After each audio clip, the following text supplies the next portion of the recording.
Heimat ist da, nehmt ihn sich willkommen fühlt. Moin liebe Lüd, ich bin Anke Kell, Dramaturgin am Ohnsorg-Theater und das ist... Moin, mein Name ist Marc Becker, ich mache die Regie. Von Sommerfest und ich stelle dir jetzt mal ein paar lockere Fragen zu der Produktion. Und zwar, der Roman ist ja 2012 erschienen von Frank Gosen, jetzt ist ein paar Jahre später und das spielt gar nicht mehr in Bochum, sondern in Kiel.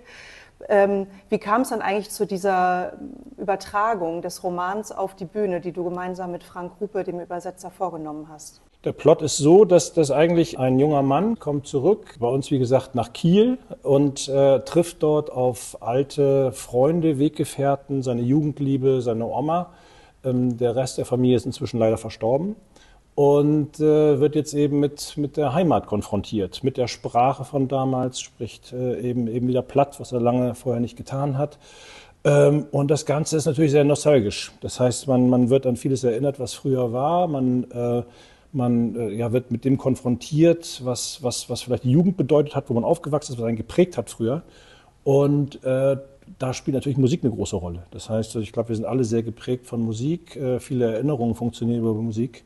Und das ist auch hier so, dass wir gedacht haben, das Ganze heißt ja auch Sommerfest, dass wir es mit viel Musik verbinden wollen, weil natürlich Musik eine besondere Kraft hat und nochmal anders wirken kann, nämlich sehr emotional. Und da haben wir viel Musik rausgesucht, was hoffentlich genau die Richtung ermöglicht.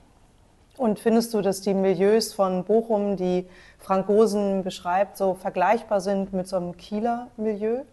Ich denke, es ist vergleichbar, ja. Also es gibt auch in Kiel Originale. Und natürlich, also wir haben auch nicht nur Kiel, sondern es gibt noch einen kurzen Ausflug nach Neumünster, wo ein paar sehr ausgeflippte Leute wohnen und besucht werden. Das lässt sich mit Sicherheit übertragen. Ich denke, dass die Mentalität, man sagt ja, dass die Norddeutschen eher wortkarg sind und dass im Ruhrgebiet, wo es ursprünglich spielt, mehr losgequatscht wird und man direkter ist. Aber auch das lässt sich schon angleichen. Also ja, das ist übertragbar auf jeden Fall. Wo lang wärst du weg? 10 Jahre ungefähr. Und Plattdeutsch schnacken kannst du auch nicht mehr, wa? Ach. Ey, Oma, der Stefan! Oh, kick mal, der Lütte Zöllner! Ja. Du hast ja das Stichwort Heimat schon genannt. Nun gibt es ja unterschiedliche Heimatauffassungen, ne? Also Stefan Zöllner hat eine andere Auffassung von Heimat, da er aufgebrochen ist, als die da geblieben sind. Was macht die Differenz da interessant in der Auseinandersetzung?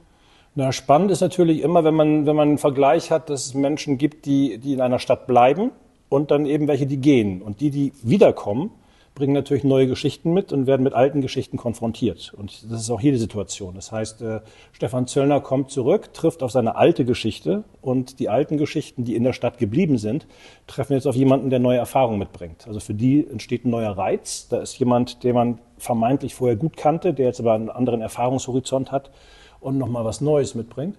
Und dadurch entsteht natürlich Reibung. Ne? Und es gibt in dem Text den schönen Satz, Heimat ist da, wo die anderen dich besser kennen als du dich selbst.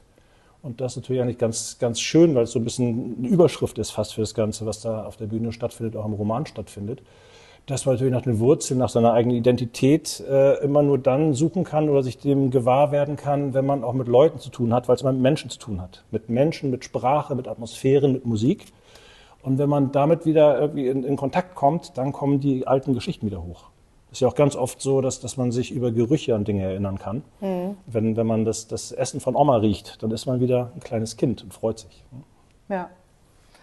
Ja, vielleicht haben Sie ja ein bisschen Lust bekommen. Wir würden uns freuen, wenn Sie sich Sommerfest bei uns anschauen. Und vielen Dank erstmal und tschüss. Tschüss. Ne? Sommerfest. Nach einem Roman von Frank Gosen. Bühnenfassung und Plattdeutsch von Frank Rupe. Heimat hat Geschichten. Und Geschichten blieft. In das Sprach, in das Ohr und in das Hart.